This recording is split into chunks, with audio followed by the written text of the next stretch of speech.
Boa noite a todos. Graça e paz, irmãos. Bom estarmos aqui nesta oportunidade, louvando a Deus, orando, manifestando nossa dependência dEle e também nos colocando à disposição dEle para sermos respostas às nossas orações, né? Deus pode nos usar como respostas às nossas orações. Às vezes nós pedimos alguma coisa para Deus, mas a resposta é a gente mesmo, né? Então, esse tempo é um tempo especial de comunhão com Deus, que é o tempo de oração. É pena que pouca gente tem entendido a importância da oração e tem negligenciado esse momento tão especial. Agora nós vamos estudar a palavra do Senhor em continuidade ao culto de adoração ao Senhor, abrindo nossas Bíblias em Hebreus, na carta aos Hebreus, esse tratado teológico que é essa carta aos Hebreus. Vamos ler o texto de 1 a 14 do capítulo 1, Hebreus 1, de 1 a 14. Podem acompanhar conosco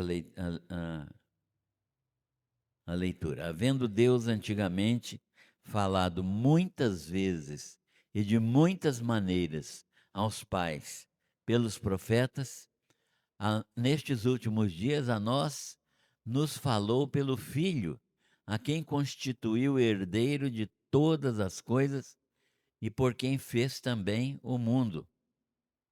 Sendo ele, o Filho, né, o resplendor da sua glória e a expressa imagem do seu ser, do ser de Deus, e sustentando todas as coisas pela palavra do seu poder, havendo ele mesmo feito a purificação dos pecados, assentou-se à direita da majestade nas alturas, feito tanto mais excelente do que os anjos, quanto herdou mais excelente nome do que eles.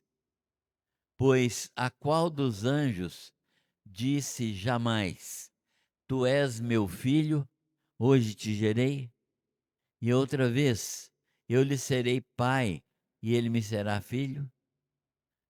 E outra vez, ao introduzir no mundo o primogênito, diz: E todos os anjos de Deus o adorem. Ora, quanto aos anjos, diz: Quem de seus anjos faz ventos e de seus ministros labaredas de fogo? Mas do Filho diz: O teu trono, ó Deus, subsiste pelos séculos dos séculos, e cetro de equidade é o cetro do teu reino. Amaste a justiça e odiaste a iniquidade. Por isso Deus, o teu Deus, te ungiu com óleo de alegria, mais do que a teus companheiros. E tu, Senhor, no princípio fundaste a terra, e os céus são obras de tuas mãos. Eles perecerão, mas tu permaneces, e todos eles, como roupa, envelhecerão. E qual um manto os enrolarás, e como roupa se mudarão, mas tu és o mesmo, e os teus anos não acabarão.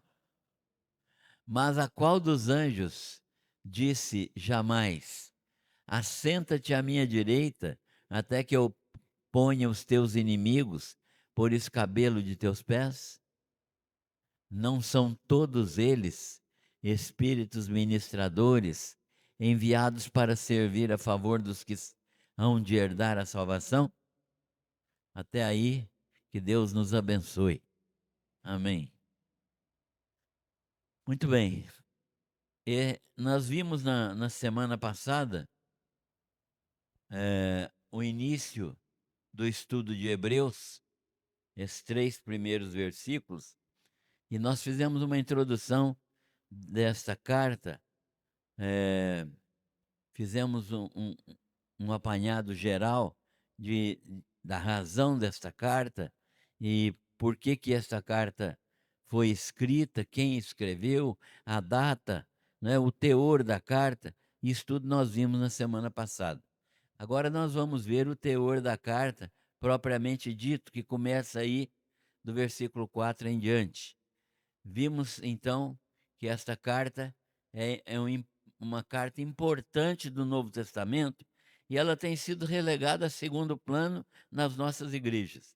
Nas nossas igrejas, pelo que eu conheço e eu tenho algum tempo já de membro de igreja, nas nossas igrejas nós valorizamos muito cartas de Paulo, os evangelhos primeiro e depois cartas de Paulo. Os pregadores se utilizam muito dos textos dos evangelhos e alguns textos das cartas de Paulo, mas as cartas de Pedro, as cartas de João, essa carta aqui de um autor que nós não sabemos quem é, talvez Paulo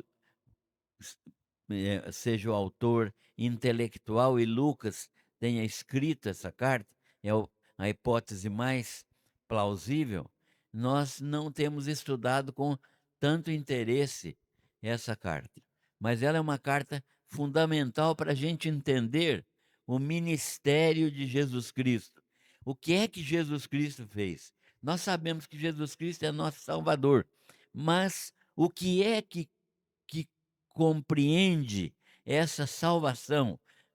Como é que nós vamos entender o processo pelo qual Deus nos salvou? Então, isso eh, ro- eh, a carta aos Hebreus nos mostra. Então, nós vimos na semana passada o início do estudo, e agora nós vamos ver essa carta dirigida a cristãos judeus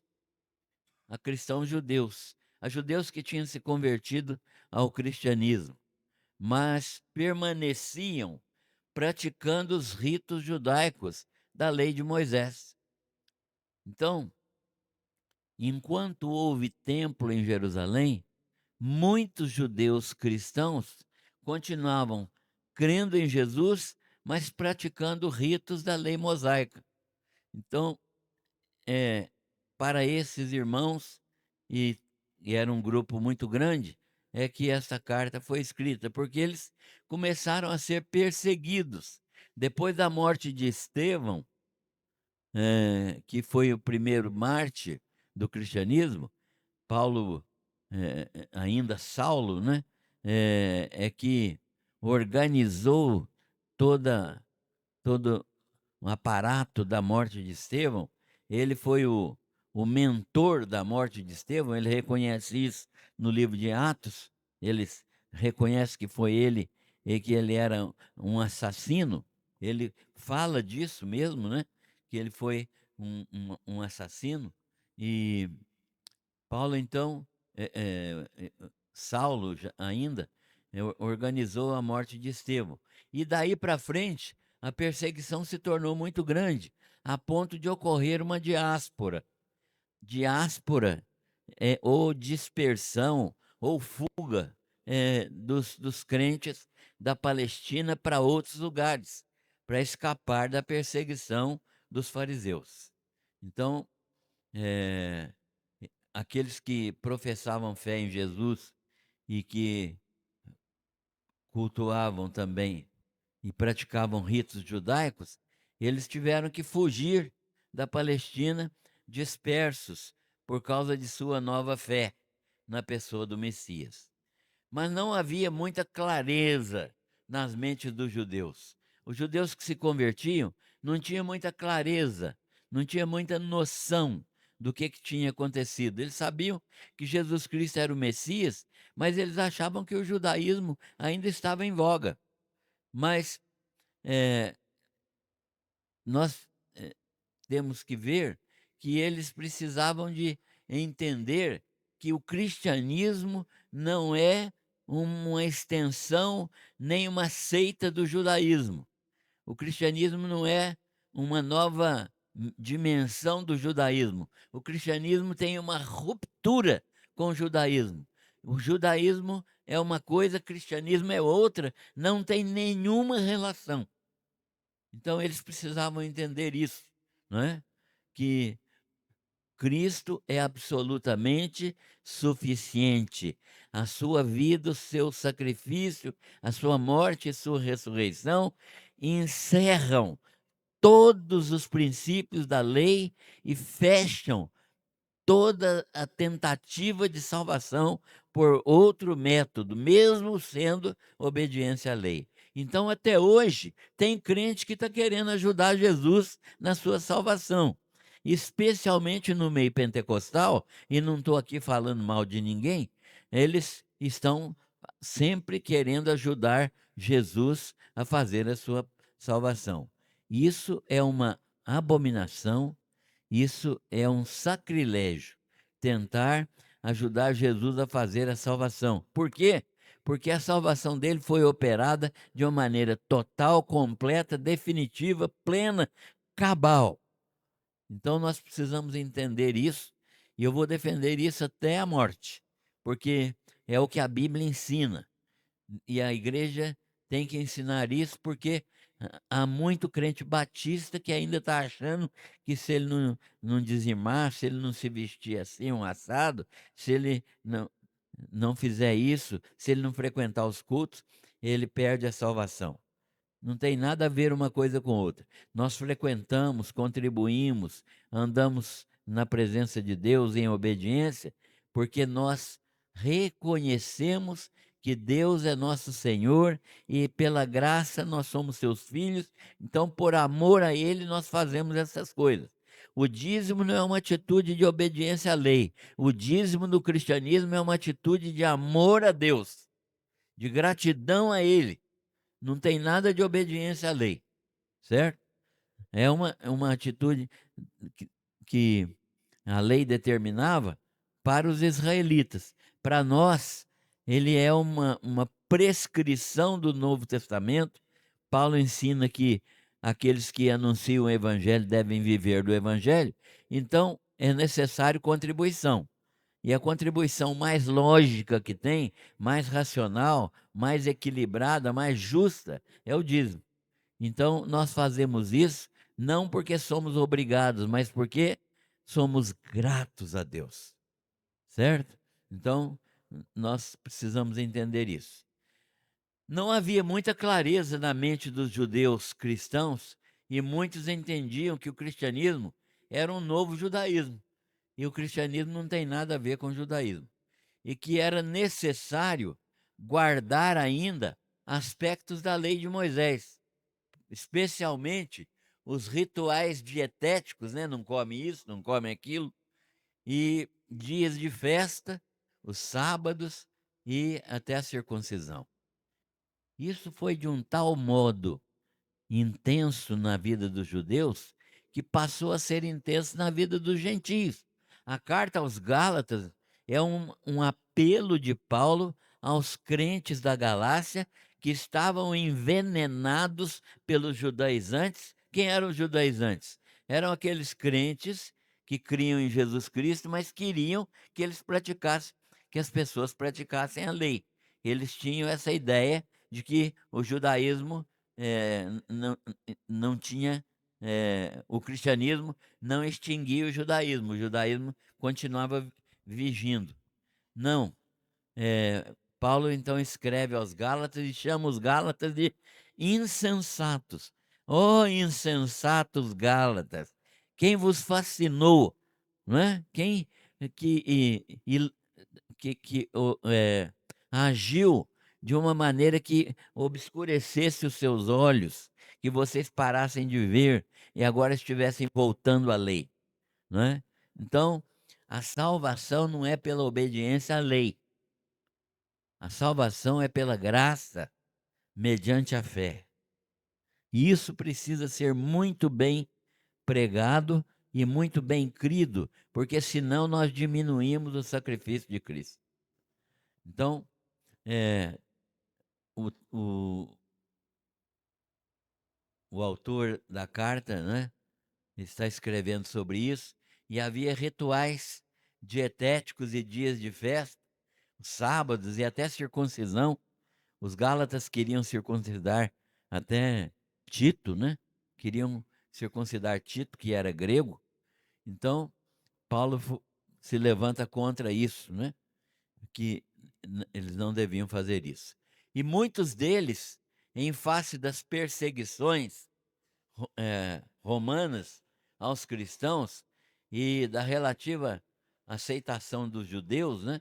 Os romanos não, não perseguiam os judeus eram tolerados pelos romanos, então eles foram tentados a voltar ao judaísmo. Por quê? Eles pensavam assim: se nós, como cristãos, somos perseguidos pelo Império Romano, pelos imperadores, mas os judeus têm uma vida mais tranquila, então é melhor voltar ao judaísmo, né? A gente continua crente, mas volta ao judaísmo. Então, o autor da carta vai demonstrar exatamente isso, que quem volta ao judaísmo anula o sacrifício de Cristo. E então, eh, isso faria de Jesus e de sua obra salvadora um faria de Jesus um mero profeta que sofreu martírio por se fazer igual a Deus. Então, Jesus deixaria de ser o Salvador.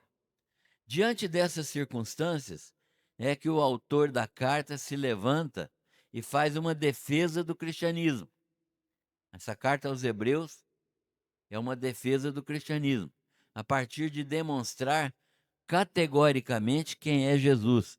O autor dessa carta vai trabalhar demonstrando quem é Jesus. E ele introduz a sua epístola dizendo que Deus fala, né? Havendo Deus outrora falado, né, aos pais pelos profetas. Então, é maravilhoso entender isso, que Deus se comunica. Meus irmãos, nós somos eh, filhos de um Deus que se comunica conosco. Nós não somos adoradores de deuses que não falam, que não ouvem. Nós somos adoradores de um Deus que se comunica conosco, que fala conosco. E Ele fala todo o tempo conosco. Ele fala a nós pelo Espírito Santo, Ele fala a nós pela palavra. Só. Então, eh, ele introduz a sua epístola dizendo que Deus fala, que Deus se comunica, que Deus se revela, que não é um ídolo mudo.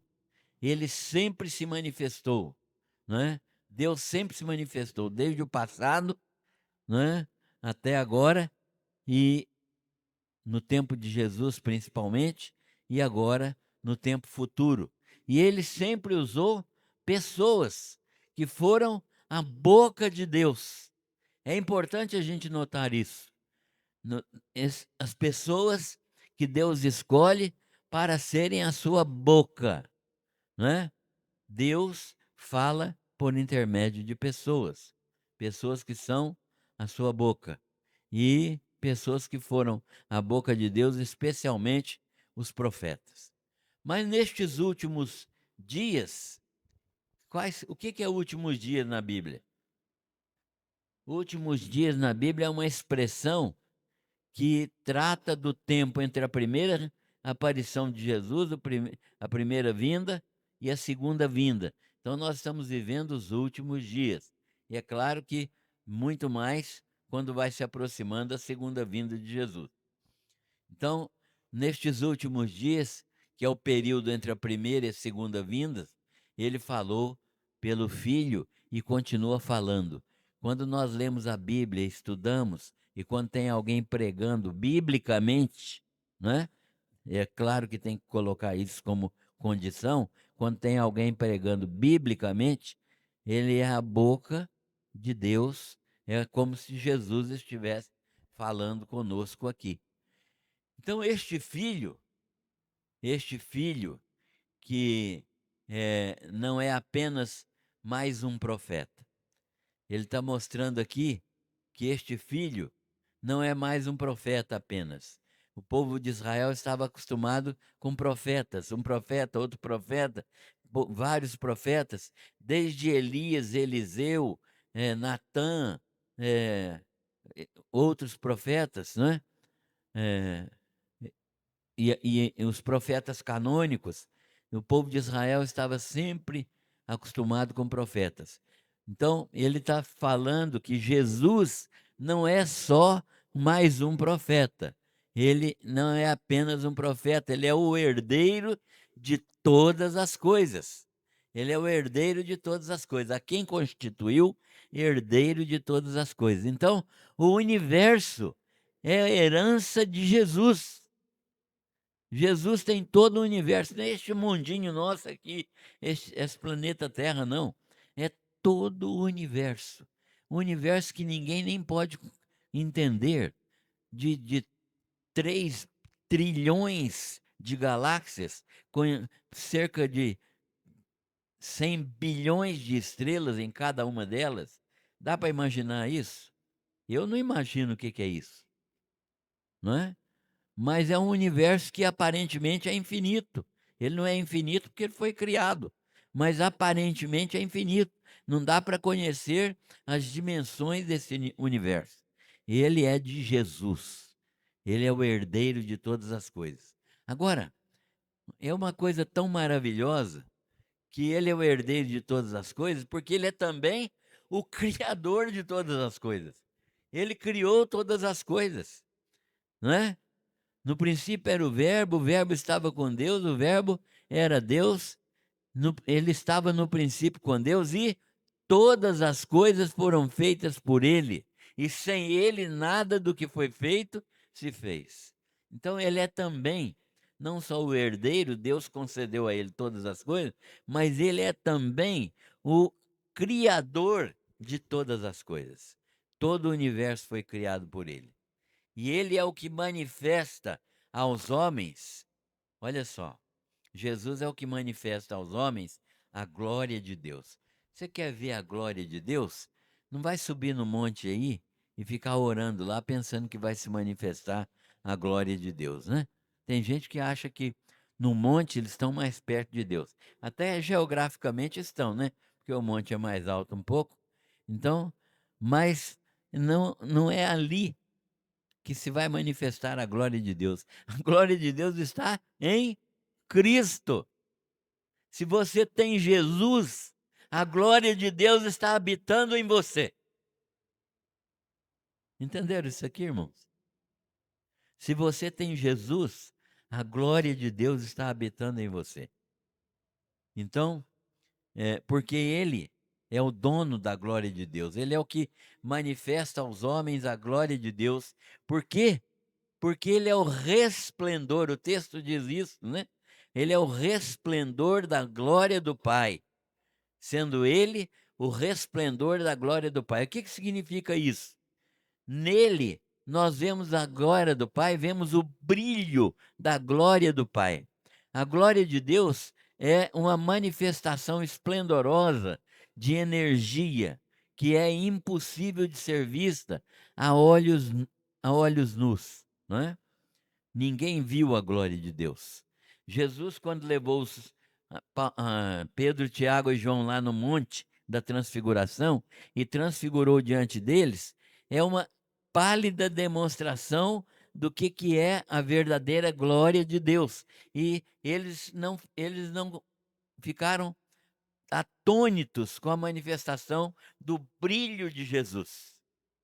Mas não é ainda o brilho total de Jesus. Então,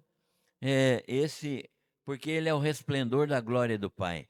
E tudo que o Pai é se manifesta nele. Portanto, quem conhece a Jesus conhece o Pai.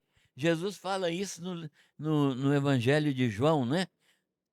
Até você, Tomé, quem me vê a mim, né? Vê o Pai, né? Porque falaram com ele assim: mostra-nos o Pai. Foi Filipe, né? Não foi Tomé. A- Filipe, e quem me vê a mim, vê o Pai. Ele é a própria manifestação de Deus. Ele é a imagem visível de Deus e é todo-poderoso, porque sustenta pelo seu poder o universo. Olha só, pela palavra do seu poder, havendo ele mesmo feito, sustentando todas as coisas pela palavra do seu poder.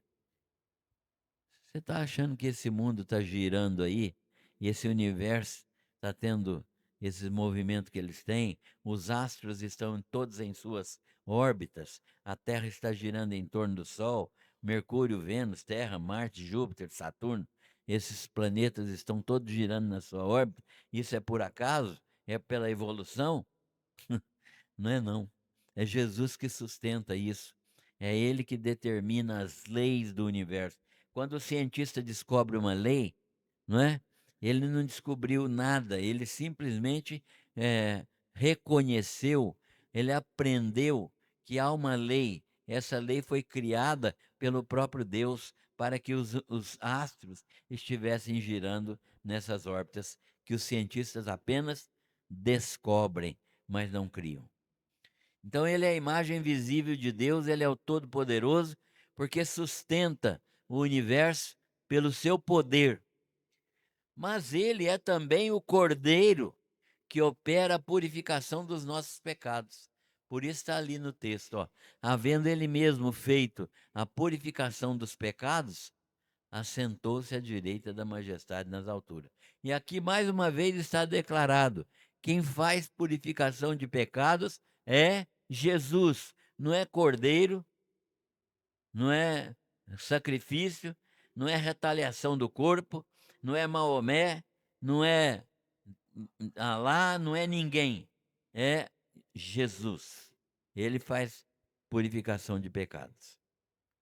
Ele é o Cordeiro de Deus que opera essa purificação dos nossos pecados e que, terminada esta obra, quando acabou essa obra da purificação dos nossos pecados, e ele ressuscitou e está assentado à direita da majestade nas alturas. Onde que Jesus está hoje? Corporalmente, corporalmente. Jesus não é um espírito sem corpo. Jesus tem um corpo. Ele está à destra do Pai nas alturas, né? De onde ele está fazendo o quê? O que que Jesus faz hoje? Ele está no ministério de intercessão, né? Completando a obra que ele iniciou aqui. A obra de salvação foi completada, mas agora tem o ministério da intercessão, porque ele sabe que nós estamos num mundo que é o oposto aos filhos de Deus e que Satanás está aqui no domínio desse mundo, portanto, ele está lá intercedendo por nós, advogando por nós. Ele é o nosso advogado e ele está assentado à destra do Pai. Mas o autor fala agora de Jesus e os anjos. Tem igrejas que cultuam anjos. Tem igreja que cultua anjos. E tem gente que sabe até nomes de anjos e sabe ministério desses anjos e cultua anjos. Vamos ver o que o autor fala sobre anjos. Jesus não é um anjo, certo? Jesus não é um anjo. Os mormons, os testemunhos de Jeová, acham que Jesus é um anjo. Não, Jesus não é um anjo. Jesus é superior aos anjos. Algumas heresias o colocam como arcanjo Miguel. Não é Miguel Arcanjo, não. Miguel Arcanjo é o Pedro, né? O arcanjo Miguel, né? Os adventistas colocam isso, né? Como arcanjo Miguel.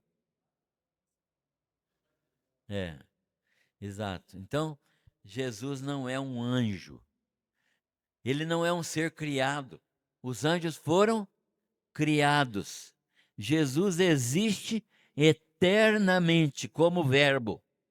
O Verbo existe eternamente com o Pai. Ele é incriado, ele não foi criado. Ele foi gerado. E nunca houve um tempo em que ele não existisse. Ele existe eternamente. E é eternamente gerado do Pai. E ele é então não é então um ser criado. Antes, ele é o criador de todas as coisas, inclusive de todos os milhares de anjos, né? Porque o número de anjos é infinito, a gente não sabe, mas milhares de anjos. Ele é o criador dos anjos.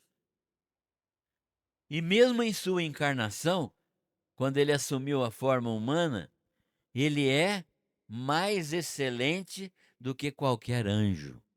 Mesmo na sua forma humana, ele é mais excelente do que qualquer anjo. E por isso ele recebeu um nome inefável. O que é um nome inefável? Fala, Bira.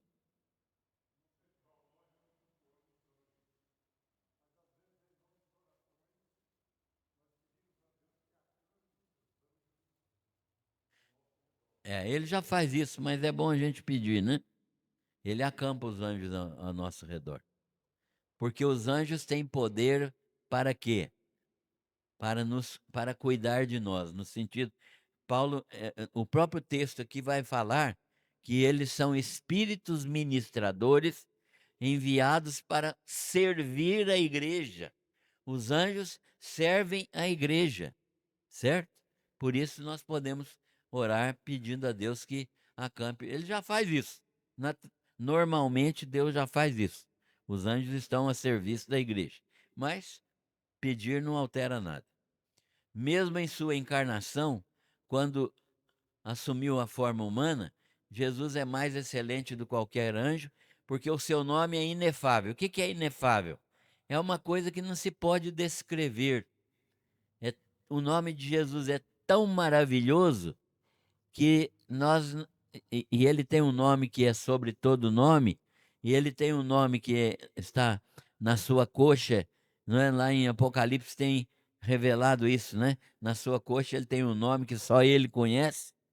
Esse nome de Jesus é inefável, é algo indescritível, é algo que não se pode conhecer se não for revelado. É indescritível. É um nome acima de todo nome, né? A nenhum anjo Deus disse: Tu és meu filho, né? Não foi Jesus, Deus não disse isso para anjo nenhum, né? Mas para Jesus ele disse, né? A pergunta ali do texto é: a qual dos anjos disse jamais, tu és meu filho, hoje te gerei? A nenhum anjo, a resposta é essa. E outra vez eu lhe serei pai e ele me será filho? A nenhum anjo Deus falou isso. Falou apenas para Jesus, né? Então, eu lhe serei pai e ele me será filho. Eu hoje te gerei. Jesus foi eternamente gerado pelo Pai. Outra vez diz ao introduzir o Filho no mundo: todos os anjos de Deus o adorem. E ali está falando introduzir no mundo o primogênito. O que é isso aí, o primogênito? Jesus é primogênito? Se ele é primogênito, então tem outros filhos? Primogênito é por que que ele usa essa expressão primogênito? Porque ele é o primeiro, eh, ele é o primeiro dos seres, o Jesus, o ser humano, é o primeiro dos seres criados. É o mais importante dos seres criados. Não é no sentido de geração por gravidez, não. É no sentido de ter sido, eh, o maior de todos os seres criados. Ele é o primogênito, porque Jesus eh, foi gerado no ventre de Maria, né? Jesus humano foi gerado no ventre de Maria. E esse é um mistério. Jesus é ao mesmo tempo, Jesus Cristo, ao mesmo tempo Deus eterno e homem, não é? Porque ele se encarnou. Esse mistério da encarnação é algo que nós não compreendemos na nossa limitação humana. compreenderemos quando estivermos no céu, porque lá nós não teremos limitação. Mas é uma ação de Deus para que Jesus Cristo, para que o Verbo, não é, o Verbo eterno, se tornasse um ser humano. Então, nesse sentido, ele é o primogênito. E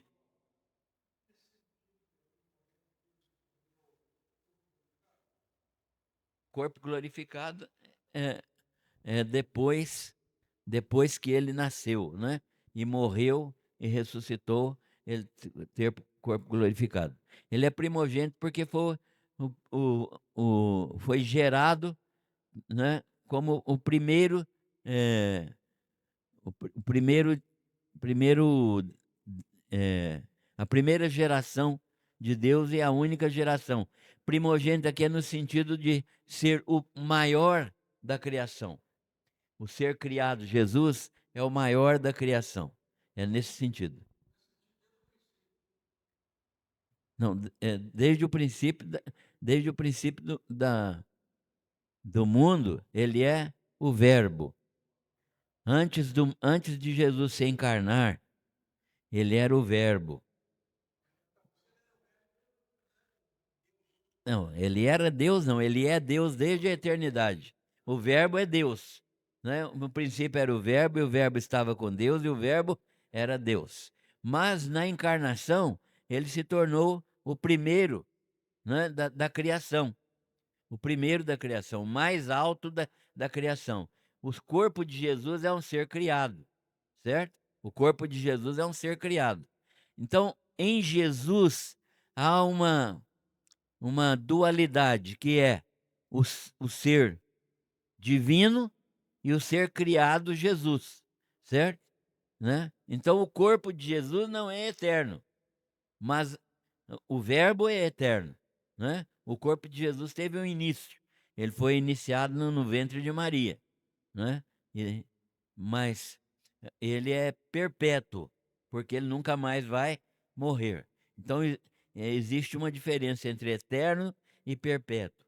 Nós recebemos vida eterna, mas nós não somos eternos. Nós somos imortais. Imortais. Nós temos imortalidade. Paulo ensina isso aos Coríntios. Então, aquilo que é corruptível se torna incorruptível, aquilo que é imortal se torna imortal. Diga, Jovino.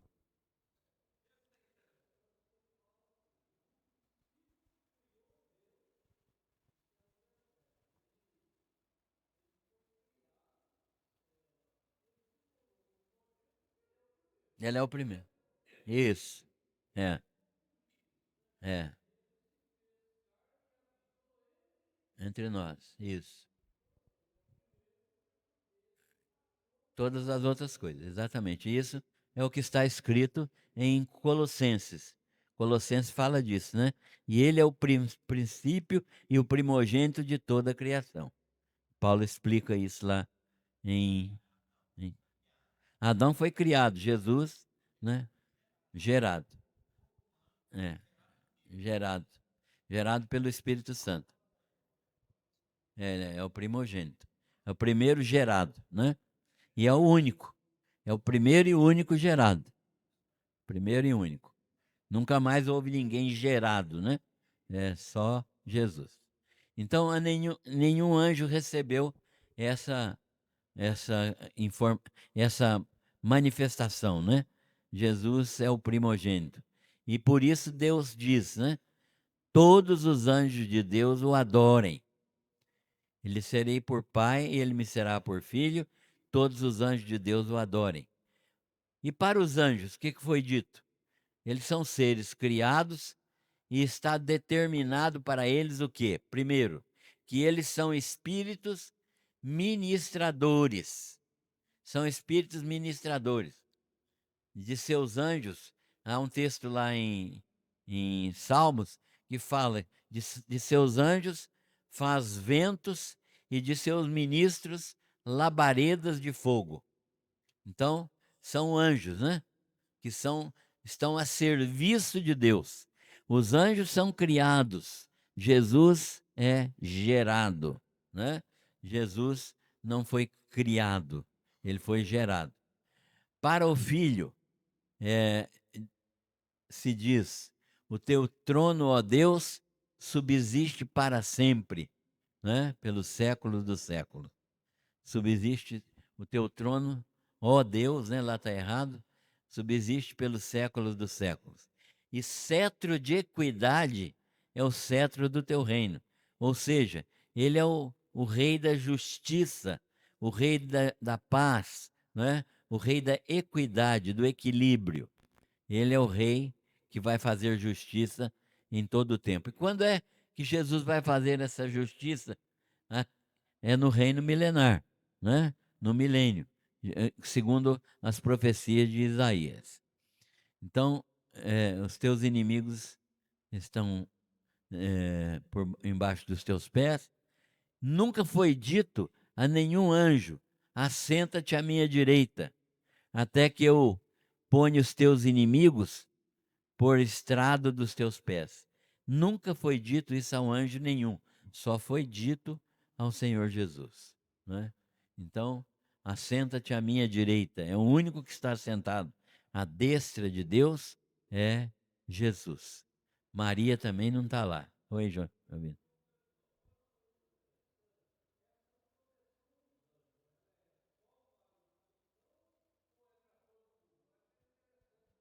Eu entendo que Deus protege os seus filhos. Os seus filhos. O texto aqui diz o seguinte: não são todos eles, os anjos, espíritos ministradores enviados para servir a favor dos que hão de herdar a salvação? Então, é somente para, né, só para os santos, né? Só para os filhos de Deus. Cristo é superior, então, aos anjos, ele é filho de Deus. Os anjos são espíritos ministradores enviados para servir em favor dos que hão de herdar a salvação. Irmãos, os anjos são colocados ao redor de nós para servir a igreja.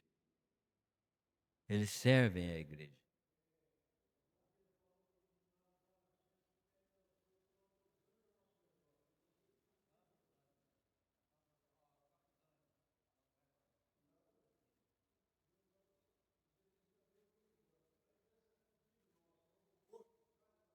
Você pode pedir, você pode pedir, mas ele já colocou.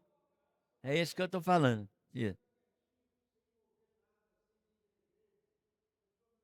Não, não estou falando isso não.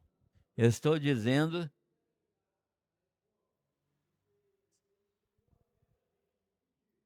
você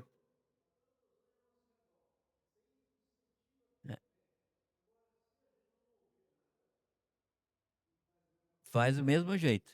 Mas eu não quero dizer que você não possa pedir. Deus te dá saúde, mas você não pede saúde na oração? Então, é a mesma coisa. É. Eu posso pedir, eu posso pedir. Mas o que o texto está dizendo é que esses anjos são colocados em favor daqueles que hão de herdar a salvação. Agora mesmo, esse ambiente está cheio de anjos. Nós não os vemos, mas lá em Efésios 3:10, Paulo ensina que os anjos estão aqui, estão participando indiretamente deste culto. E mais, irmãos, o que Paulo fala aos Efésios é uma coisa maravilhosa. Ele diz que os anjos aprendem sobre graça com a igreja. Por quê? Porque anjo não experimentou graça, anjo não é salvo. Ele é criado santo e permanece santo. Ele não experimenta salvação. Por quê? Porque os anjos que pecam são condenados diretamente, né? Aqueles que pecaram vão ser condenados. Não tem salvação de anjo, certo? Não existe isso. Salvação de anjo. Jesus não morreu pelos pecados dos anjos, senão ele teria que salvar inclusive Satanás. Vai que Satanás se arrepende, né? Aí Jesus tem que salvar ele também. Então não existe salvação de anjo. Eles já estão condenados, certo? Agora, os anjos que permaneceram obedientes a Deus, eles não conhecem, não é não conhece no sentido de não saber que tem, nunca experimentaram graça. Por quê? Porque eles nunca pecaram. Eles estão, vivendo na presença de Deus, constantemente gozando da presença de Deus, servindo a Deus e servindo aqueles a quem Deus determina, que no caso é a igreja do Senhor, certo? Então, nós precisamos glorificar a Deus nisso, porque Ele coloca anjos. A gente não vê anjo. Tem igreja aí que eles estão vendo anjos, mas é difícil ver anjo, né? Porque é espírito. Então, tem, eh, a gente precisa entender. Eles podem se materializar, certo? Mas isso aí é uma situação eh, especial, uma situação excepcional. O texto então nos ensina que nós somos cercados por anjos. E eh, nós podemos pedir que Deus faça isso, alguma coisa que Ele já faz, né? Quando nós falamos, ó Senhor, nos abençoa, nós estamos simplesmente pedindo uma coisa que Ele já faz automaticamente. Mas não tem importância nenhuma. Pedir é uma demonstração de que a gente deseja isso e que é uma manifestação de fé. Então,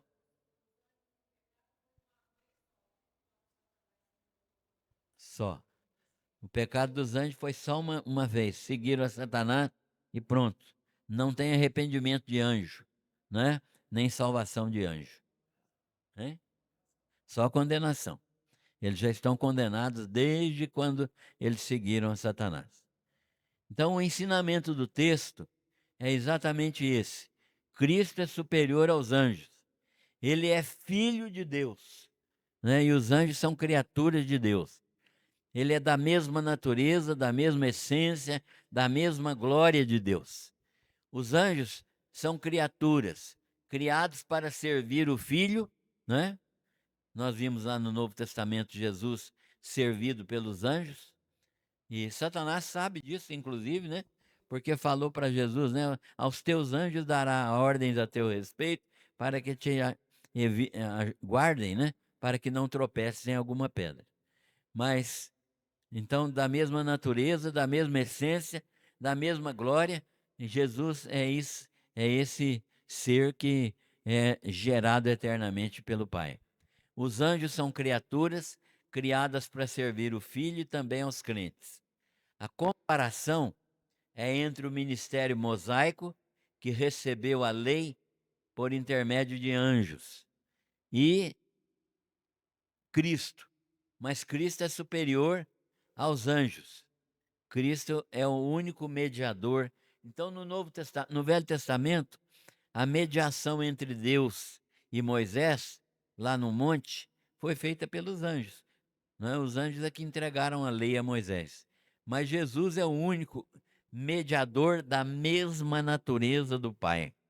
Ele é o único mediador da mesma natureza do Pai. Ele é superior aos anjos.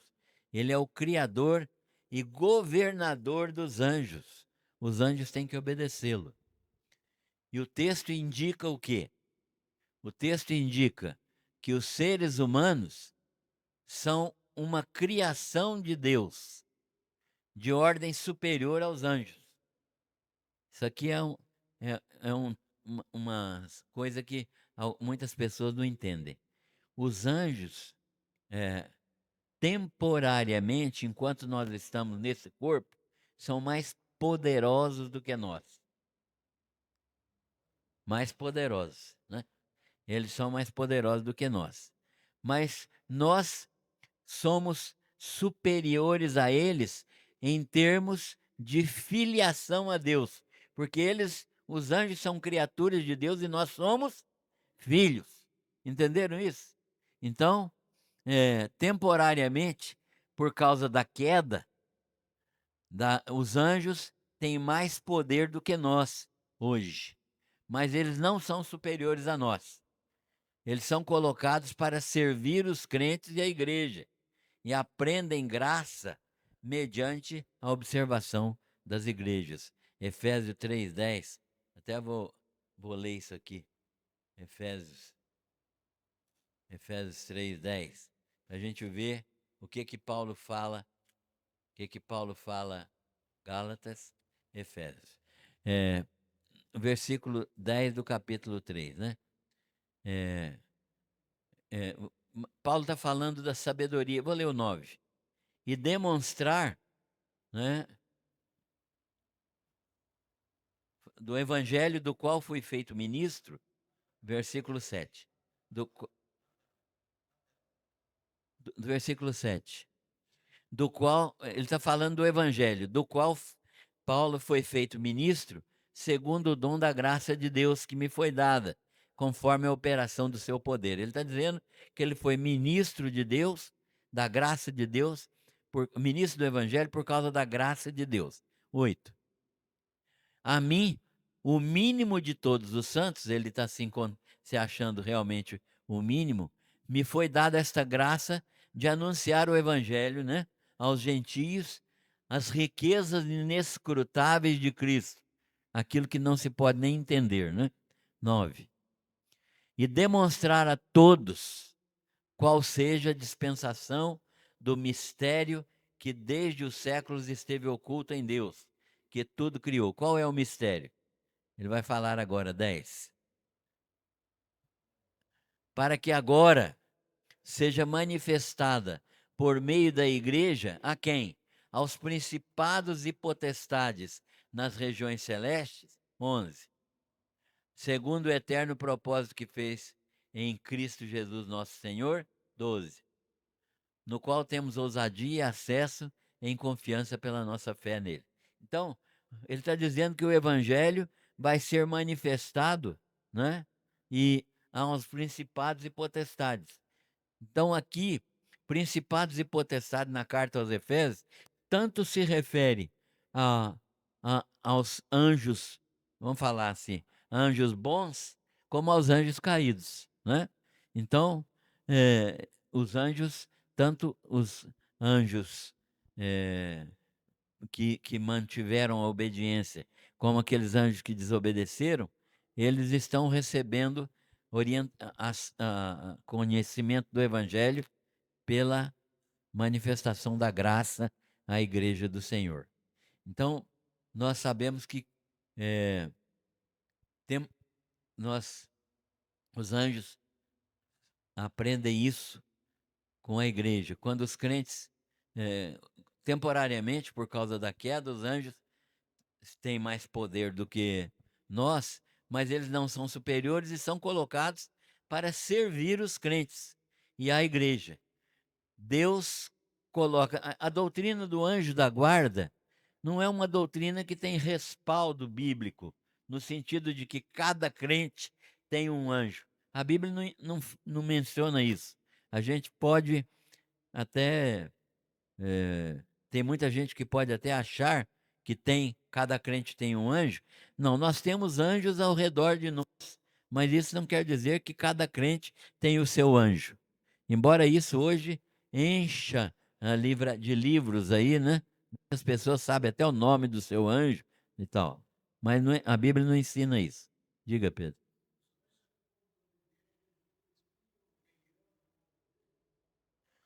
Os anjos que foram desobedientes estão infestando aí como demônios, né? Como é, eles servem a Satanás e podem a- perturbar os crentes, né? Pedro ensina isso no capítulo 5 da carta dele, dizendo que nós temos que ter cuidado porque Satanás vive como um leão rugindo ao redor dos crentes, né? Buscando a quem possa tragar. E os demônios são elementos de ajuda no programa de Satanás. Muitos demônios, né, cumprem, né? Os anjos. E pode se transformar em anjo de luz e enganar até muita gente. Aliás, eu conversei com um pastor da Assembleia de Deus que eu atendi num consultório, e ele falou para mim, a gente foi conversando, uma pessoa até mais equilibrada, ele disse para mim que muitas das manifestações de de gente no culto da igreja eram manifestações que ele tinha dificuldade de discernir se era de Deus ou se era do diabo.